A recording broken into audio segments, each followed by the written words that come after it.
শেষ হলো, তাই না?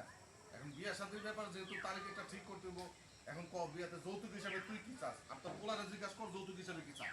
এই তুই আমার বন্ধু না, তুই যৌতুকের কথা বলেনি। শোন, আমার বংশে কেউ যৌতুক নেয় না, আর আমার পোলার বিয়েতে আমি যৌতুক নেবো?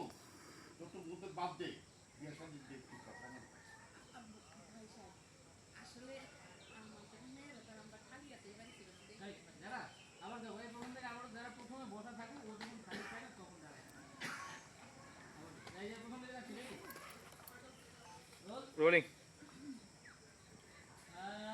অ্যাকশন ইয়ে আফজাল, কথাবার্তা তো সব শেষ, তাই না? এখন একটা দিন তারিখ ঠিক করতে হবো বিয়া শাদীর ব্যাপার। এর আগে ক তুই যৌতুক হিসাবে কি চাস? আর তোর পোলারে জিজ্ঞাসা কর যে আমার মায়ের বিয়ে করার পর যৌতুক হিসাবে কি নিব? তুই আমার বন্ধু মানুষ, তোর কাছে আমি যৌতুক- বলেন বলেন বলেন বলেন মাস্টার, মাস্টার। রোল তুই আমার বন্ধু মানুষ, তুই আমার বন্ধু মানুষ, তোর কাছ থেকে আমি যৌতুক নেবো? শোন, আমার বংশে কেউ যৌতুক নেয় না, আর আমার পোলার বিয়েতে আমি যৌতুক নিয়ে বিয়ে করাবো? এসব সব বাদ দে, বিয়ার তার ফেলে কর। ভাই সাহেব, আসলে আমরা তো আমার মেয়েরা এইভাবে খালি হাতে তো বিদায় দিতে পারি না। আপনারা নিশ্চিন্তে নিঃসংকোচে বলেন কি লাগবে, আমাদের কোনো সমস্যা নেই। বংশে এটা কি বলি, এটা কি বলেন? যৌতুক নেবো, টাকা পয়সা নেবো? ঠিক, আমার বংশে এসব নাই। শোনেন, আমি আপনার মেয়েকে আমার ছেলের পুত্রবধূ হিসেবে চাই, বাস এইটাই না।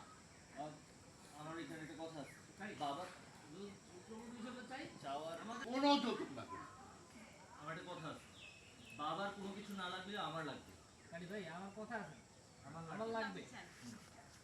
চাই শব্দটা রোল চাই না, আমার লাগবে চাই না। Role rolling.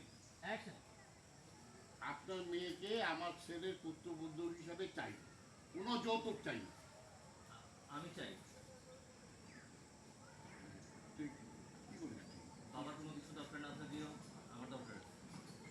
আচ্ছা ঠিক আছে, তুমি বলো, তুমি তুমি তুমি নিঃসংকোচে বলো তোমার কি লাগবে। আমি খালি খালি ভাই আপনি কিন্তু খুশি হয়েছেন ভাই ওইটাই না